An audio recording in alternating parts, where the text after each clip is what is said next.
बिस्मिल्लाहिर्रहमानिर्रहीम। अस्सलाम वालेकुम। फिजिक्स क्लास 10 चैप्टर नंबर है 16 इलेक्ट्रोमैग्नेटिज्म। इसका आज हम सेक्शन बी स्ट्रक्चर्ड क्वेश्चन करेंगे। प्रीवियस वीडियो में आपको मैं क्वेश्चन नंबर 1 से लेके क्वेश्चन नंबर 7 तक करवा चुकी हूँ। आज मैं आपको क्वेश्चन नंबर 8 से क्वेश्चन नंबर 14 तक करवाऊंगी। क्वेश्चन नंबर 8 है, explain that the direction of an induce EMF opposes the change causing it and relate this phenomena to conservation of energy. हमें ये एक्सप्लेन करना है कि जब किसी कंडक्टर में इंड्यूस EMF प्रोड्यूस होती है तो वो उस कॉज ऑफ चेंज को अपोज करती है। हमें law of conservation of energy का भी इससे रिलेशन हमें प्रूफ करना है। अगर हम इस क्वेश्चन को देखते हैं तो इस क्वेश्चन में असल में इन्होंने हमसे Lenz law of induction he describe करने के लिए कहा है, उसी को एक्सप्लेन करना है हमें। लेकिन सिर्फ क्वेश्चन इन्होंने चेंज करके पूछा है और यही इंपॉर्टेंट बात होती है कि आपने टॉपिक पढ़े हुए आप क्वेश्चन को पहचानें कि इस क्वेश्चन में आंसर कौन सा है। लेंस लॉ ऑफ इंडक्शन की हेडिंग डालेंगे, उसके बाद हम इसकी एक्सप्लेनेशन लिखेंगे। सबसे पहले हम लिखेंगे Lenz law of induction. Lenz law of electromagnetic induction states that the magnetic field produced by the induced current opposes the original magnetic field that produce the current. Lenz law के according magnetic field जो कि induce current की वजह से पैदा होती है वो अपोज करती है ओरिजिनल मैग्नेटिक फील्ड को। कौन सी ओरिजिनल मैग्नेटिक फील्ड? जो उसने उसे प्रोड्यूस किया होता है, यानी कि परमानेंट मैग्नेट की magnetic field. In other word, the magnetic field produced by an induce current always opposes the magnetic field that formed it. इन दूसरे अल्फाज में हम ये कहेंगे कि मैग्नेटिक फील्ड जो प्रोड्यूस होती है किसी इंड्यूस करंट की वजह से हमेशा अपोज करती है मैग्नेटिक फील्ड को जिसने उसे बनाया होता है, जिसकी वजह से वो बनी होती है। यानी induce magnetic field original magnetic field को यानी परमानेंट मैग्नेट की मैग्नेटिक फील्ड को अपोज करती है। अब इसकी एक्सप्लेनेशन को पहले मैं आपको एक्सप्लेन करूंगी और फिर मैं आपको बताऊंगी कि इसको लिखेंगे कैसे। मैं इस डायग्राम से आपको इसको एक्सप्लेन करती हूँ। देखिए, हमने जो फेरेडेज लॉ के अंदर पढ़ा था कि जब हम किसी परमानेंट मैग्नेट को किसी कंडक्टर के अंदर आगे पीछे मूव करते हैं तो उससे मैग्नेटिक फ्लक्स के चेंज की वजह से कंडक्टर के अंदर EMF प्रोड्यूस होता है। ठीक है, ये तो हमने फेराडे लॉ पढ़ा था। इसी को आगे लेके जो है लेंस ने मज़ीद डिस्क्राइब करा है। लेंस के हिसाब से जब हम किसी मैग्नेट को किसी कंडक्टर के आगे पीछे मूव कंडक्टर के पास आगे पीछे मूव करते हैं तो मैग्नेटिक फ्लक्स जो चेंज होता है उस मैग्नेटिक फ्लक्स के चेंज की वजह से इस कंडक्टर के अंदर EMF इंड्यूस होता है। जब इसके अंदर करंट फ्लो होता है, EMF इंड्यूस हो जाता है तो इस कंडक्टर के अंदर भी अपनी मैग्नेटिक फील्ड इंड्यूस हो जाती है। ये जो इसके अंदर इंड्यूस मैग्नेटिक फील्ड होती है वो इस ओरिजिनल मैग्नेटिक फील्ड को अपोज करती है। अगर ये ओरिजिनल मैग्नेटिक फील्ड ज़्यादा हो रही होती है कंडक्टर के अंदर, आगे बढ़ाने से ज़्यादा हो रही है ना, तो ये इसको बैक साइड पे पुश करेगी। ठीक है, जब हम मैग्नेट को आगे बढ़ा रहे हैं मैग्नेटिक फ्लक्स जो है या मैग्नेटिक फील्ड की लाइंस जो हैं कंडक्टर में ज़्यादा हो रही हैं तो वो इस ज़्यादा होने को इस चेंज को रोकेगी, इसको अपोज करेगी। तो इंड्यूस मैग्नेटिक फील्ड जो होगी वो इस मैग्नेट को पीछे की तरफ पुश करेगी। इसको पुश करने के लिए क्या होगा, इस मैग्नेटिक फील्ड के एक तरफ जो है इस साइड पर नॉर्थ पोल आ जाएगा, क्योंकि ये तो खुद अब मैग्नेट बन चुका है ना, क्योंकि इसके अंदर से करंट फ्लो हो रहा है, इसकी अपनी मैग्नेटिक फील्ड हो गई है। तो ये अब इसके अंदर इस साइड पे नॉर्थ पोल आ जाएगा और इस साइड पे साउथ पोल अटेन कर लेगा और ये नॉर्थ पोल इस नॉर्थ पोल को पुश करेगा। और ये जो स्ट्रेंथ है यहाँ पे जब हम इसको आगे मूव कर रहे होंगे तो यहाँ पे स्ट्रेंथ फील होगी कि कोई इसको पीछे की तरफ कोई पावर पुश कर रही है। वो पावर क्या है? वो इस कंडक्टर की इंड्यूस मैग्नेटिक फील्ड है जो इस चेंज को मैग्नेटिक फ्लक्स के चेंज को अपोज कर रही है। यही है लेंस लॉ। फिर इसके बाद हम इस डायग्राम में डिस्क्राइब करते हैं कि जब हम मैग्नेट को पीछे लेके जाते हैं तो हम क्या करते हैं, मैग्नेटिक फ्लक्स को कम कर रहे होते हैं। मैग्नेटिक फ्लक्स कम हो रहा है तो ये जो हमारा कंडक्टर है इसके अंदर जो अपनी इंड्यूस मैग्नेटिक फील्ड है वो इस कम होने को इस मैग्नेटिक फ्लक्स के कम होने को या इसके चेंज को रोकेगी। रोकने के लिए क्या करेगी, वो चाहेगी कि ये कम ना हो तो इसको अपनी तरफ अट्रैक्ट करेगी। इसको अट्रैक्ट, नॉर्थ पोल है, अट्रैक्ट करने के लिए क्या होगा, इस साइड पे साउथ पोल आ जाएगा और इस साइड पे ये नॉर्थ पोल अटेन कर लेगी। ये साउथ पोल इस नॉर्थ पोल को अपनी तरफ अट्रैक्ट करेगा, यानी कि ये कंडक्टर या इस कंडक्टर की जो इंड्यूस मैग्नेटिक फील्ड है वो इस ओरिजिनल मैग्नेटिक फील्ड के चेंज को, जो चेंज क्या है, कम हो रहा है, इसको रोकने के लिए इसको अपनी तरफ अट्रैक्ट करेगी, इसके चेंज को अपोज करेगी। ठीक है, यही जो चीज़ है यही हमने लिखी है एक्सप्लेनेशन के अंदर। एक्सप्लेनेशन हम लिखते हैं, suppose we move a permanent magnet towards a conductor, the change in magnetic flux induce EMF in the conductor. Suppose करते हैं कि एक परमानेंट मैग्नेट को हम कंडक्टर के पास लेके जा रहे हैं तो जो मैग्नेटिक फ्लक्स है उसकी चेंज की वजह से EMF इंड्यूस होगा कंडक्टर के अंदर। Which produce an induce magnetic field, वो ईएमएफ जो है उस कंडक्टर के अंदर एक इंड्यूस मैग्नेटिक फील्ड को प्रोड्यूस करेगा। Which oppose the increase magnetic flux, तो वो किस चीज़ को अपोज करेगा, वो मैग्नेटिक फ्लक्स के ज़्यादा होने को अपोज करेगा। इसके लिए क्या करेगा वो, it attain north pole and repel the magnet outward direction, वो क्या करेगा उसके ऊपर नॉर्थ पोल आ जाएगा और वो नॉर्थ पोल को रिपेल कर देगा, मैग्नेट को पीछे की तरफ जो है पीछे की डायरेक्शन में रिपेल करेगा। सिमिलरली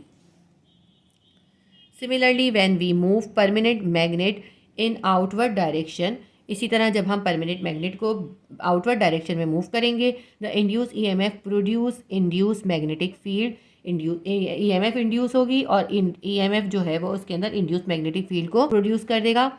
विच अटेन साउथ पोल, वो ईएमएफ जो इंड्यूस मैग्नेटिक फील्ड है वो एक साइड पे साउथ पोल अटेन कर लेगी and pull the magnet towards itself, और मैग्नेट के नॉर्थ पोल को अपनी तरफ अट्रैक्ट करेगी। Thus oppose the decreasing magnetic flux, इस तरह वो जो मैग्नेटिक फ्लक्स में कमी आ रही थी उसको अपोज करेगी। तो ये हमने इसका जो है लेंज लॉ को पूरा एक्सप्लेन कर दिया। इस तरह हमने ये साबित कर दिया कि इंड्यूस ईएमएफ की वजह से जो इंड्यूस मैग्नेटिक फील्ड होती है वो ओरिजिनल मैग्नेटिक फील्ड को अपोज करती है, या ओरिजिनल मैग्नेटिक फ्लक्स में जो चेंज आ रहा होता है उसको अपोज करती है। इसके बाद हमें ये भी कहा था कि हमें ये भी प्रूव करना है कि लेंज लॉ जो है law of conservation of energy को ओबे करता है। किस तरह से लेंज लॉ जो है कंजर्वेशन ऑफ एनर्जी को ओबे करता है, जब हम मैग्नेट को आगे पीछे मूव करते हैं तो हम उसको मैकेनिकल एनर्जी प्रोवाइड करते हैं। वो मैकेनिकल एनर्जी जो है वो कन्वर्ट हो जाती है वो कन्वर्ट हो जाती है इलेक्ट्रिकल एनर्जी में, ठीक है। इसीलिए कंडक्टर के अंदर जो है वो इलेक्ट्रिसिटी प्रोड्यूस होती है। According to law of conservation of energy neither created no destroyed but it can change from one form of energy to another form, ठीक है। ये एक फॉर्म से दूसरे फॉर्म में तो चेंज हो जाती है, लेकिन एनर्जी ना ही बनाई जा सकती है और ना ही डिस्ट्रॉय होती है। तो लेंज लॉ के अंदर भी एनर्जी का लॉस नहीं हो रहा, बल्कि एनर्जी जो है एक फॉर्म से दूसरे फॉर्म में कन्वर्ट हो रही है। अब हम इसको लिखेंगे कैसे, Lenz law obeys the law of conservation of energy, Lenz का लॉ जो है law of conservation of energy को ओबे करता है। From the definition of Lenz law the induce current always oppose the magnetic flux change, जैसा कि हमने Lenz law में पढ़ा है कि इंड्यूस करंट जो है वो हमेशा मैग्नेटिक फ्लक्स के चेंज को अपोज करता है। To overcome mechanical work has to be done which convert into electrical energy, जो हमने मैकेनिकल वर्क किया होता है उसको मैग्नेट को या मैग्नेटिक फ्लक्स को कम ज़्यादा करने के लिए वो कन्वर्ट हो जाता है इलेक्ट्रिकल एनर्जी में। So each time mechanical energy converted into electrical energy, तो हर बार जब भी हम मैग्नेट मूव करते हैं हमारी दी हुई मैकेनिकल एनर्जी जो है वो इलेक्ट्रिकल एनर्जी में कन्वर्ट हो जाती है। दस एनर्जी इज़ कंजर्व्ड, इस तरह एनर्जी जो है वो कंजर्व्ड रहती है, ज़ाया नहीं होती बल्कि एक फॉर्म से दूसरे फॉर्म में चेंज हो जाती है। क्वेश्चन नंबर 9 है, explain how an AC generator works in its most simple form. इस क्वेश्चन में हमें एसी जनरेटर को डिस्क्राइब करना है और उसकी वर्किंग डिस्क्राइब करनी है। आपकी बुक में ज़्यादा लिखा हुआ नहीं है एसी जनरेटर के बारे में। AC generator works on the principle of Faraday's law of electromagnetic induction। AC generator जो है वो फैराडे के लॉ ऑफ इलेक्ट्रोमैग्नेटिक इंडक्शन के प्रिंसिपल पे वर्क करता है। When the conductor is rotated by providing mechanical energy, conductor को जो है मैकेनिकल एनर्जी प्रोवाइड करते हैं और वो रोटेट होता है between the magnetic poles perpendicularly to the magnetic field, उस कंडक्टर को मैग्नेटिक पोल्स के बीच में उस मैग्नेट की मैग्नेटिक फील्ड के परपेंडिकुलरली रखते हैं। The magnetic flux is change in the conductor, जब हम उसको रोटेट करते हैं, और रोटेट हम कैसे करते हैं मैकेनिकल एनर्जी से। देखिए एसी जनरेटर में जब हम पीछे से उसको रोटेशन देते हैं ना, उस रोटेशन के लिए उसके अंदर कुछ ऐसी चीज़ें लगी होती हैं जो उसको बहुत तेज़ी से रोटेट करती हैं, और वो बहुत सारी हो सकती हैं। पानी के टरबाइंस के ज़रिए भी रोटेट करते हैं, पानी के ज़रिए भी रोटेट किया जाता है, बस उसको तेज़ी से रोटेट करना होता है। रोटेट करने से क्या होता है, जब कंडक्टर तेज़ी से उस मैग्नेटिक फील्ड के अंदर तेज़ी से मूव करता है उसके मैग्नेटिक फ्लक्स के अंदर चेंज आता है, ठीक है। The magnetic flux is change in the conductor, conductor के अंदर मैग्नेटिक फ्लक्स चेंज होता है। Due to which an EMF is induce in the conductor, जिसकी वजह से कंडक्टर के अंदर ईएमएफ इंड्यूस होती है, और ये हमने अभी जो है फैराडे के लॉ ऑफ इंडक्शन में भी पढ़ा। So in AC generator we converted mechanical energy into electrical energy. तो हम अगर सिंपलेस्ट फॉर्म में बोलें तो हम एसी जनरेटर के अंदर मैकेनिकल एनर्जी को इलेक्ट्रिकल एनर्जी में कन्वर्ट कर रहे हैं by changing the magnetic flux in the conductor के अंदर मैग्नेटिक फ्लक्स को चेंज करके। तो इस तरह से हम किसी जनरेटर के ज़रिए कैसे जो है इलेक्ट्रिसिटी प्रोड्यूस करते हैं। हम एक परमानेंट मैग्नेट के अंदर परपेंडिकुलरली एक कंडक्टर रखते हैं और उस कंडक्टर को बहुत तेज़ी से मूव करते हैं। जब हम उसको मूव करते हैं तो उससे मैग्नेटिक फ्लक्स चेंज होता है और मैग्नेटिक फ्लक्स के चेंज से उसके कंडक्टर के अंदर जो ईएमएफ प्रोड्यूस होती है उस ईएमएफ को फिर हम जो है यूज़ करते हैं। इस तरह हम मैकेनिकल एनर्जी से इलेक्ट्रिकल एनर्जी बना लेते हैं और उस इलेक्ट्रिकल एनर्जी को हम अपने पर्पज़ के लिए यूज़ करते हैं। क्वेश्चन नंबर 9 हमारा कंप्लीट हो गया। क्वेश्चन नंबर 10 है explain the unit of mutual induction and provide an example. हमें म्यूचुअल इंडक्शन की जो है एक्सप्लेनेशन देनी है यूनिट की और उसकी एग्जाम्पल भी देनी है। आपकी बुक में पेज नंबर 145 पर है mutual induction. When the electric current in the primary coil changes, the magnetic field change as well, linking the secondary coil to the primary coil. तो जब प्राइमरी कॉइल के अंदर इलेक्ट्रिक करंट चेंज होता है तो secondary coil के अंदर magnetic field जो है वो चेंज हो जाती है। इन the secondary coil this shifting flux causes an EMF. Secondary coil के अंदर जब मैग्नेटिक फील्ड में चेंज होता है तो उसके अंदर ईएमएफ प्रोड्यूस हो जाती है। Mutual induction describe this process. ये जो प्रोसेस है ये कहलाता है mutual induction. The secondary coil's EMF is proportional to the primary coil's rate of change of current. Secondary coil में जितनी ईएमएफ प्रोड्यूस हो रही है वो डायरेक्टली प्रोपोर्शन होती है प्राइमरी कॉइल में जो करंट के चेंज के। जब करंट ज़्यादा चेंज होगा प्राइमरी कॉइल में तो फिर मैग्नेटिक फ्लक्स ज़्यादा होगा, बार बार मैग्नेटिक फ्लक्स चेंज होगा। जब मैग्नेटिक फ्लक्स चेंज होगा तो सेकेंडरी कॉइल के अंदर ज़्यादा ईएमएफ प्रोड्यूस होगी। तो इसका मतलब ये हुआ सेकेंडरी कॉइल के अंदर जो ईएमएफ है वो डायरेक्टली प्रोपोर्शन है प्राइमरी कॉइल में होने वाले करंट के चेंज के। म्यूचुअल इंडक्शन की जो यूनिट होती है वो होती है हेनरी, उसको कहते हैं हेनरी, और वो होती है वोल्ट सेकेंड पर एम्पियर। ठीक है, अब ये कैसे ड्राइव होती है मैं आपको बताती हूँ किस तरह से आती है। जो ईएमएफ प्रोड्यूस हुई है उसको हम ऐसे लिखते हैं EMF in secondary coil. ES का मतलब है EMF in secondary coil will be directly proportion to delta I upon T. ठीक है, डेल्टा आई क्या चीज़ है? Change in current in the primary coil. Delta I P primary coil में जो करंट का चेंज है वो divided by T, delta T. Delta T का मतलब क्या है? जो जितने टाइम के अंदर ये करंट का चेंज हो रहा होता। तो अगर हम टोटली कहें तो ये क्या है? It is the change of the current in a particular time in the primary coil. Primary coil में जितना करंट किसी यूनिट टाइम में चेंज हो रहा है उसे हम कहते हैं delta I P upon delta T. जितना ज़्यादा करंट चेंज होगा उतना ही ज़्यादा जो है सेकेंडरी कॉइल के अंदर ईएमएफ प्रोड्यूस होगा। दोनों चीज़ें डायरेक्टली प्रोपोर्शन होंगी। इसका प्रोपोर्शन हटाते हैं हम, यहाँ पे इक्वल का साइन डालते हैं और यहाँ हम लिखेंगे minus M delta I P upon delta T.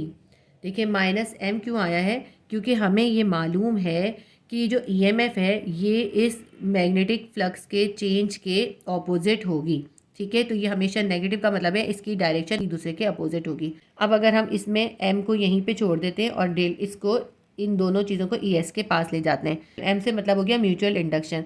Mutual induction को हमने यहाँ पे एम को यहीं छोड़ दिया तो mutual induction in secondary coil will be equals to, देखें ये induction in second EMF in secondary coil divided by, यहाँ मल्टीप्लाई होता है ये इसके नीचे आके डिवाइड हो जाएगा। क्या आ जाएगा? Delta I P divided by delta T के। इस पूरे को उठा के इस ई एस के नीचे लिख दिया। ठीक है, क्या करा है हमने? देखिए ईएमएफ को यहीं छोड़ दिया और ये जो एम है ये जो हमारा म्यूचुअल इंडक्शन है इसको भी यहीं छोड़ दिया। ये जो delta I P upon T था इस पूरे को उठा के, क्योंकि यहाँ एम के साथ मल्टीप्लाई हो रहा था, ई एस के साथ डिवाइड कर दिया। यहाँ ई एस के नीचे ले जाके डिवाइड कर दिया। अब देखिए डिवाइड के नीचे डिवाइड नहीं आता ना, डेल्टा टी ऊपर चला जाएगा तो ये क्या बन जाएगा? M S will be equals to E S multiply by delta T divided by delta I P. अब अगर इसको हम लिखें, देखें इसकी यूनिट बनाएं, ये है हमारा ईएमएफ। ईएमएफ की क्या होती है? वोल्ट। यहाँ हम लिखेंगे वोल्ट और ये टाइम है volt second divided by I P क्या है? एम्पियर। करंट है, करंट का क्या होता है? एम्पियर। तो ये इसकी बन गई हमारी यूनिट। इस यूनिट को क्या कहते हैं? हेनरी। ये क्या होती है? हेनरी। यही हमें इसमें यूनिट बतानी थी कि यूनिट किस तरह से आएगी। ठीक है, ये हमने म्यूचुअल इंडक्शन की यूनिट भी ड्राइव कर ली। अच्छा, इसके अंदर हमें इसकी यूनिट ड्राइव करने के अलावा हमसे ये भी कहा था इसकी एक एग्जांपल भी देनी है।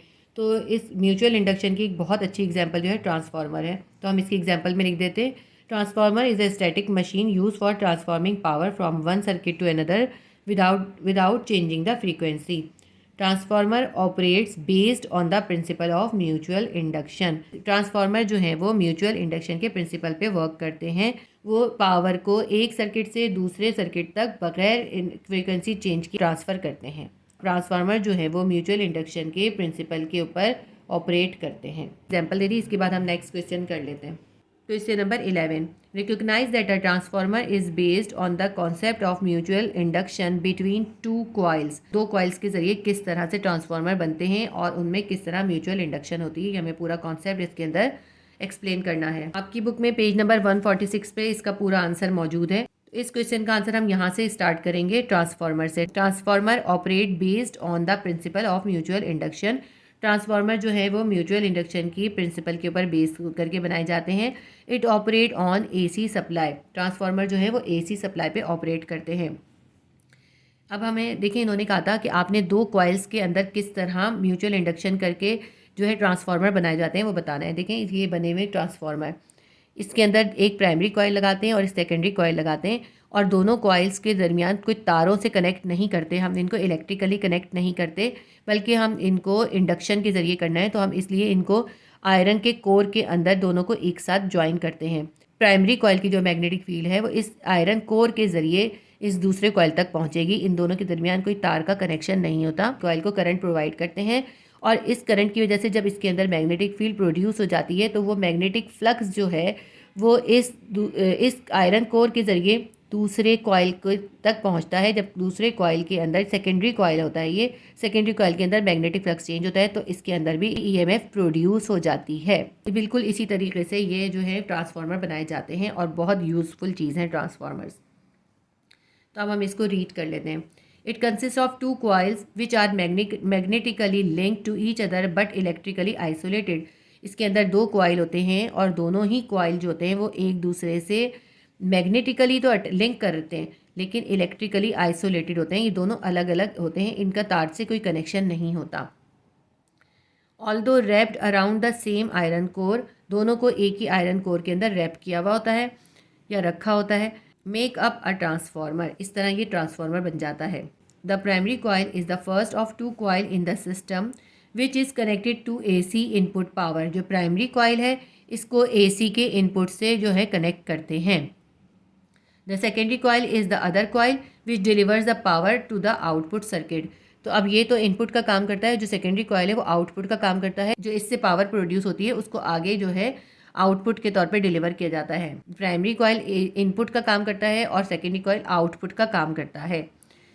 The secondary coil is the other coil which delivers the power to the output circuit. तो आउटपुट सर्किट को सेकेंडरी कॉइल जो है वो पावर डिलीवर करता है। NP and NS stands for the number of the turns on the primary and the secondary coil. जो primary coil है उसके अंदर जितने नंबर ऑफ कॉइल्स होते हैं, ये तार जितना ज़्यादा तार के जितने कॉइल्स होते हैं उसको हम कहते हैं NP, ठीक है। और जो सेकेंडरी के अंदर जितने नंबर ऑफ कॉइल्स होते हैं उसको हम कहते हैं NS। When current passing through the primary coil generates magnetic field which is transmitted to the secondary coil through the core. मैंने अभी आपको बिल्कुल यही बात बताई है। जब हम प्राइमरी कॉइल से करंट पास करते हैं तो इसके अंदर मैग्नेटिक फील्ड प्रोड्यूस हो जाती है। वो मैग्नेटिक फील्ड जो होती है आयरन कोर के ज़रिए सेकेंडरी कॉइल तक पहुंचती है। The change in the field causes an alternating EMF to be generated in the secondary coil. अब जब ये इसकी मैग्नेटिक फील्ड जाके इस सेकेंडरी कॉइल तक पहुंचती है तो इसके अंदर मैग्नेटिक फ्लक्स में चेंज होने की वजह से इसके अंदर भी EMF इंड्यूस हो जाता है। और कौन सा EMF होता है? ऑल्टरनेटिंग करंट इसके अंदर जनरेट होता है। सेकेंडरी कॉइल के अंदर ऑल्टरनेटिंग करंट जनरेट हो जाता है। The secondary voltage VS is proportional to the primary voltage. ये जो सेकेंडरी वोल्टेज इसके अंदर प्रोड्यूस हुआ है ये प्राइमरी वोल्टेज के प्रोपोर्शन होता है। The ratio of the number of the turns on the secondary coil to the number of the turns on the main coil also effect the secondary voltage. Primary coil और secondary coil के अंदर जो number of turns या coil के जो coil लगा होता है उस कॉइल के अंदर जितने नंबर ऑफ टर्न्स होते हैं ये भी बहुत मैटर करते हैं। सेकेंडरी कॉइल के अंदर ज़्यादा नंबर ऑफ टर्न्स होते हैं तो सेकेंडरी कॉइल में ज़्यादा ईएमएफ प्रोड्यूस होता है। अगर प्राइमरी कॉइल में ज़्यादा नंबर ऑफ टर्न्स होते हैं तो और सेकेंडरी कॉइल में कम होते हैं तो फिर सेकेंडरी कॉइल में कम ईएमएफ प्रोड्यूस होता है। इसको हम कैसे इलस्ट्रेट करते हैं, VS/VP यानी कि voltage in secondary coil. Secondary cell के वोल्टेज में और प्राइमरी सेल के वोल्टेज दोनों में भी एक रेशो होता है। सेकेंडरी सेल के कॉइल के नंबर ऑफ टर्न्स में और प्राइमरी सेल के कॉइल के नंबर ऑफ टर्न्स में भी एक रेशो होता है। ठीक है, तो हम यहाँ से यहाँ तक इसको लिखेंगे, यहाँ तक ये पूरा आएगा और यहाँ से हम यहाँ से स्टार्ट करेंगे ट्रांसफार्मर से। ठीक है, हमारा ये सवाल भी कंप्लीट हो गया। क्वेश्चन नंबर 12 है हमारा, explain what role transformer play in alternating current AC circuit. तो हमें ये बताना है किसी एसी सर्किट के अंदर जो है ट्रांसफार्मर क्या रोल प्ले करता है। क्वेश्चन नंबर 12 का आंसर हम लिखेंगे। देखिए, जब जो ट्रांसफार्मर होता है ना उसके अंदर एसी करंट ही प्रोवाइड करना पड़ता है। अगर हम एसी करंट नहीं डीसी करंट प्रोवाइड करेंगे तो ट्रांसफार्मर वर्क नहीं करेगा, क्योंकि म्यूचुअल इंडक्शन से ट्रांसफार्मर वर्क करता है। जब एसी करंट होता है उसके अंदर करंट की डायरेक्शन बदलती रहती है ना। जब करंट की डायरेक्शन बदलती है, मैग्नेटिक फ्लक्स में चेंज आता है, मैग्नेटिक फ्लक्स में चेंज आता है तो ईएमएफ प्रोड्यूस होता है। अगर हम इसमें डीसी करंट यूज़ कर रहे होंगे ट्रांसफार्मर में तो फिर हमारा जो है इंडक्शन का प्रोसेस ही नहीं होगा, ईएमएफ भी इंड्यूस नहीं होगी। तो अब हमें ये बताना है कि ट्रांसफार्मर जो है किस तरह एसी करंट पे वर्क करते हैं। A transformer is an electrical device that trade voltage for current in a circuit. Transformer जो है वो जो है वोल्टेज को कंट्रोल करते हैं किसी भी सर्किट के अंदर, while not affecting the total electrical power, और जो टोटल इलेक्ट्रिकल पावर होती है उसके ऊपर भी इफेक्ट नहीं करते।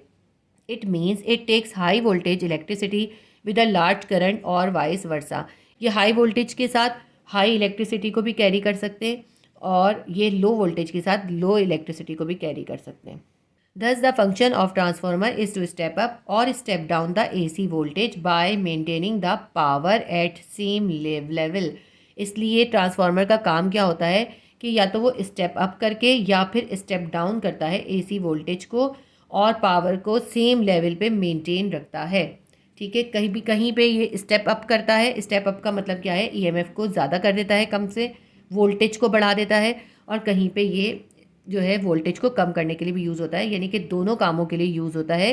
किसी जगह पे हमें वोल्टेज ज़्यादा चाहिए होता है तो हम ट्रांसफार्मर के ज़रिए ही स्टेप अप करते हैं, और जहाँ हमें वोल्टेज कम चाहिए होता है, ईएमएफ कम चाहिए होता है, तो हम ट्रांसफार्मर के ज़रिए ही स्टेप डाउन करते हैं। और इसके अंदर जो है पावर जो होती है इलेक्ट्रिसिटी की वो भी जो है इसके अंदर सेम रहती है। Change in voltage cause reverse the change in current. जब वोल्टेज में चेंज होता है, जो ये वोल्टेज का चेंज होता है ये करंट के चेंज के रिवर्स होता है। If the voltage double then the current becomes half.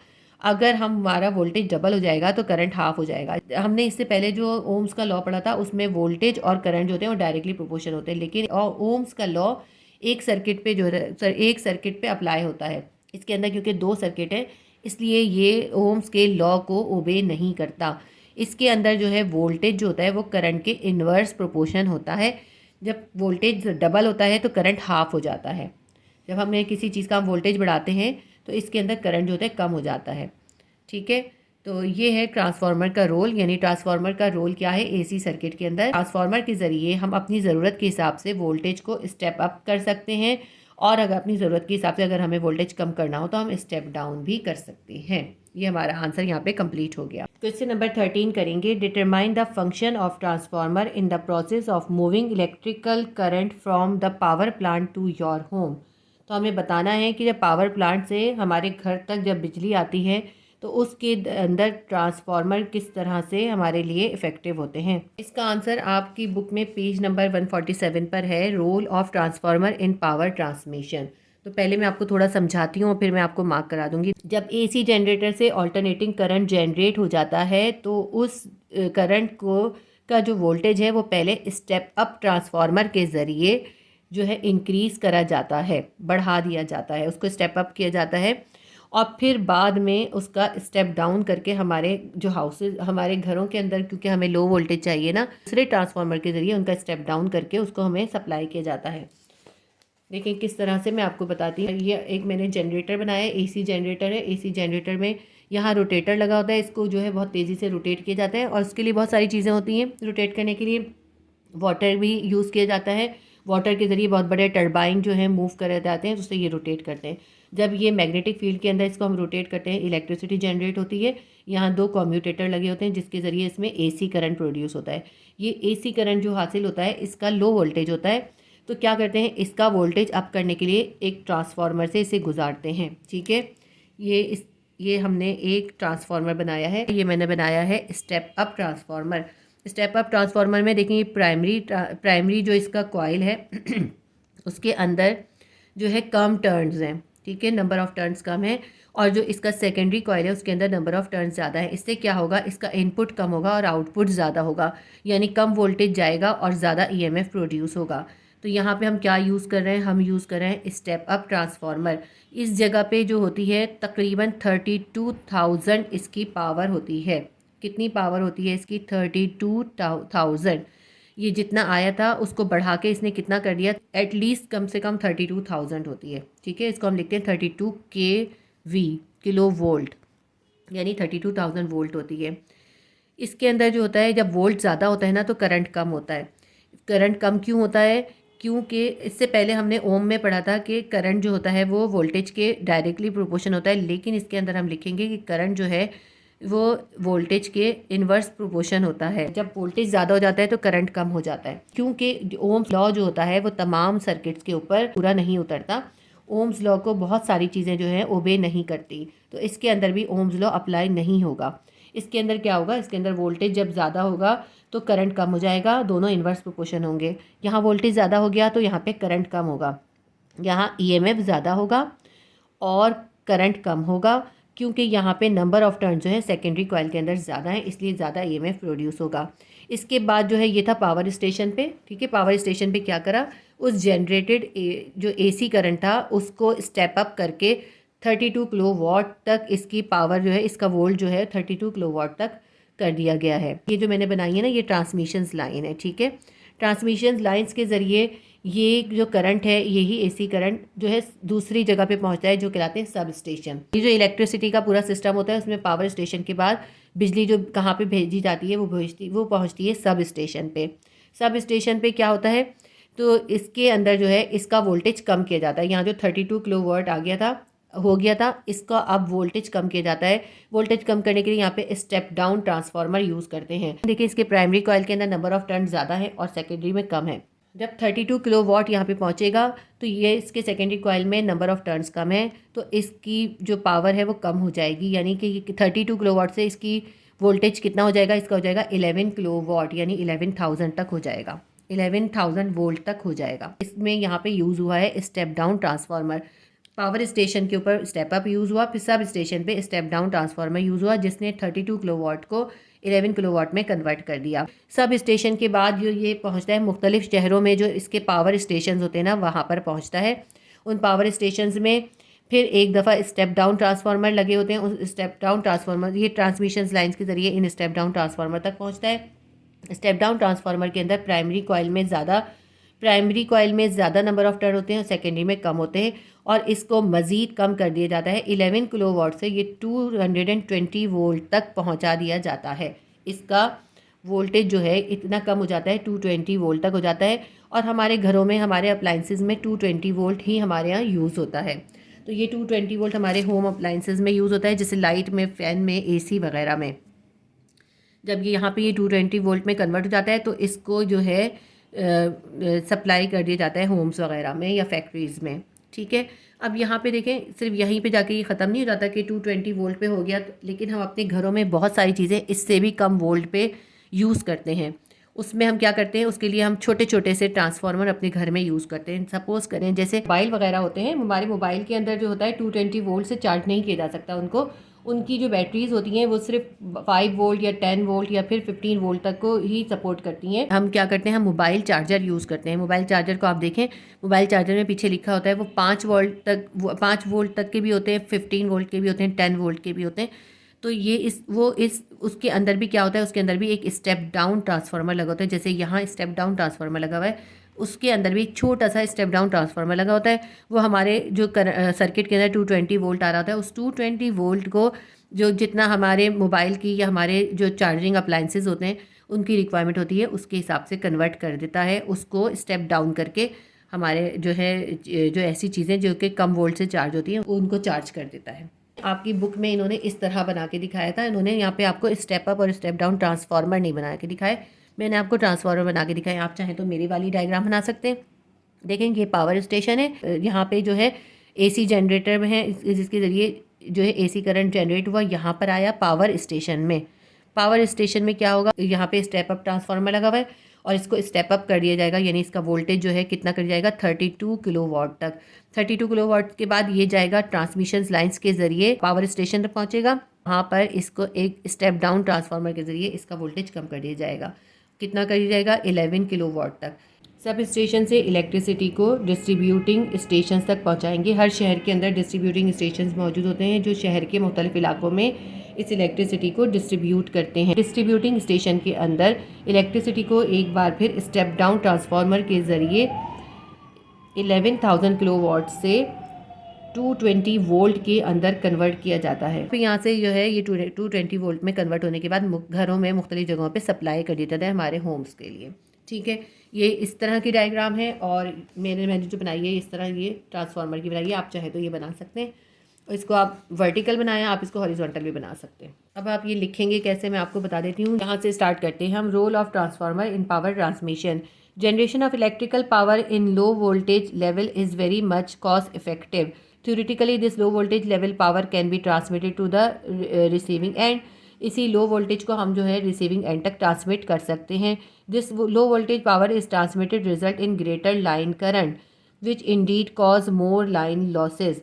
लेकिन अगर हम इस लो वोल्टेज को भेजेंगे अपने होम अप्लाइंसेस को, क्योंकि हमारे होम्स में भी तो हमें लो वोल्टेज चाहिए ना, तो जनरेट हो रही है वो भी लो है, लेकिन अगर हम उस लो वोल्टेज को वोल्टेज पावर को डायरेक्ट भेज देंगे तो उससे क्या होता है, जब वोल्टेज कम होगा तो करंट ज़्यादा होगा, रेजिस्टेंस ज़्यादा हो जाएगी और उसकी वजह से जो है जो हीट इसकी जो पावर निकलती है ना, जब आपने पढ़ा था P=I²R, जो जूल्स लॉ पढ़ा था ना, तो जूल्स लॉ के हिसाब से जब करंट ज़्यादा होगा तो उसकी पावर जो होगी उससे 2 गुना ज़्यादा हो जाएगी जब करंट ज़्यादा। तो इसलिए हमें ज़रूरी है हम इस करंट को कम करें। करंट को कम करने के लिए क्या करना पड़ेगा, हमें वोल्टेज बढ़ाना पड़ेगा। इसके अंदर वोल्टेज जो है करंट के इन्वर्स प्रोपोर्शन होता है। जब वोल्टेज कम होगा तो करंट ज़्यादा हो जाएगा, और जब करंट ज़्यादा हो जाएगा तो पावर ज़्यादा हो जाएगी। देखें P=I²R।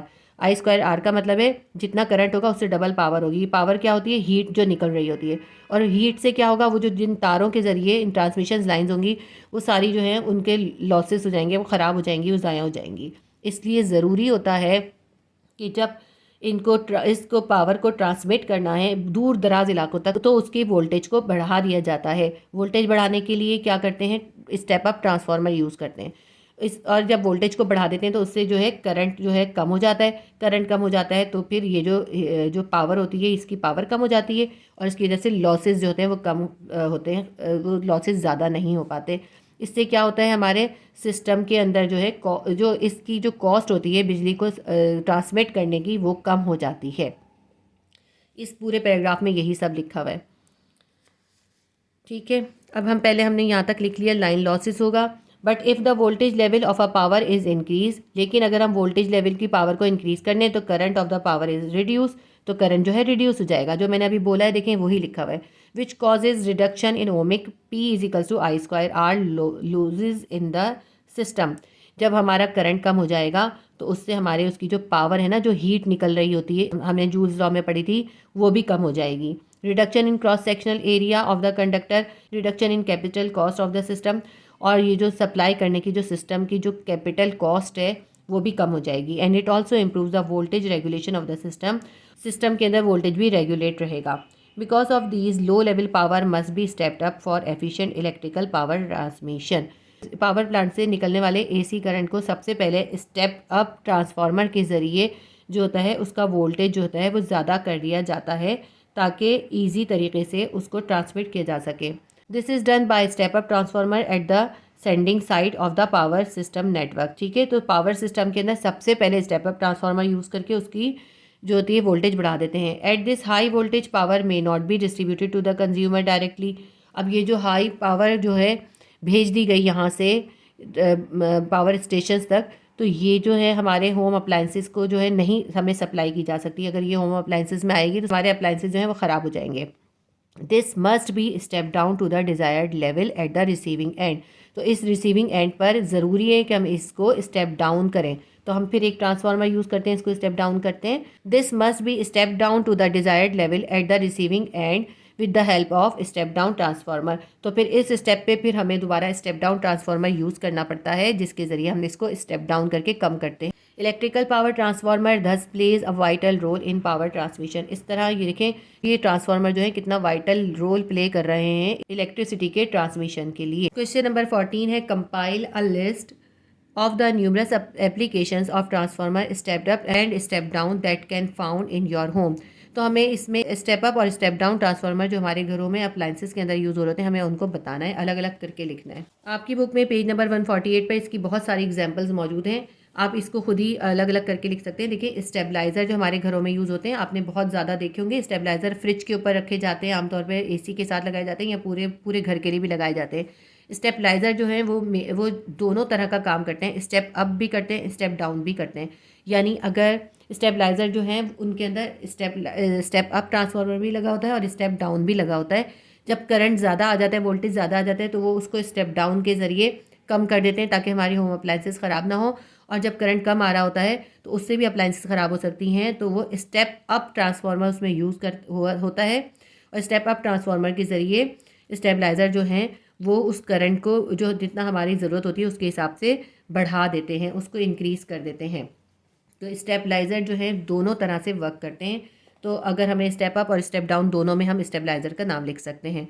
फिर हम लिख देखते हैं बैटरी चार्जर। हमने बैटरी चार्जर देखे हैं, जो हमारे मोबाइल बैटरी चार्जर होते हैं, या हमारी दूसरे अप्लाइंसेस को जो हम बैटरी के ज़रिए चार्ज करते हैं, उसके अंदर जो है स्टेप डाउन ट्रांसफार्मर यूज़ होता है, क्योंकि हमारा वोल्टेज जो 220 वोल्टेज आ रहा होता है और हमें चाहिए होता है चार्जिंग वगैरह के लिए। कभी किसी में 5 वोल्ट चाहिए, किसी में जो है 15 वोल्ट चाहिए, किसी में 10 वोल्ट चाहिए। तो हम कौन सा ट्रांसफार्मर यूज़ होता है उसके अंदर यूज़ होता है स्टेप डाउन ट्रांसफार्मर। ठीक है, in battery charger we use step down transformer. इसके अलावा सर्किट ब्रेकर जो होते हैं वो हमारे होम्स के अंदर हमारे लगा दिए जाते हैं। देखें, इस तरह के होते हैं ये। तो इसमें होता क्या है, ये हमारे जैसे ही हाई वोल्टेज आता है, ये सर्किट ब्रेकर जो होते हैं इसके अंदर ट्रांसफार्मर लगे होते हैं। जैसे ही हाई वोल्टेज आता है वो उसको जो है वोल्टेज को डिसकनेक्ट कर देते हैं। इस तरह क्या होता है, हाई वोल्टेज हमारे अप्लाइंसेस तक, हमारे घर की चीज़ों तक नहीं पहुंचता, और इस तरह जो है स्विच ऑफ हो जाता है, पावर ऑफ हो जाती है।